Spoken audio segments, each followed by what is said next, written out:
If you are looking for something simple and classy, this style is definitely for you. Let me show you how you can achieve this beautiful everyday airdrop style. So I take my stretchy jersey material from back to front, and I have my hair as my bun at the back. I just folded my hair in, and then I make a single knot in front, and then I wrap it around one of the knots that I make in front to overlap. Just focus your eyes, see the way I did it, and I tuck in that one end and the back, and then the other end I roll it in spiral shape, like making a twist, tight twist, and then I tuck it in under that one that I take to the back, just like that. And guys, look at that. You have it.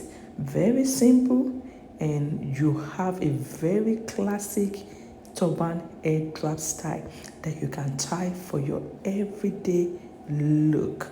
Just make sure everything is well tucked in, and guys, you are good to go.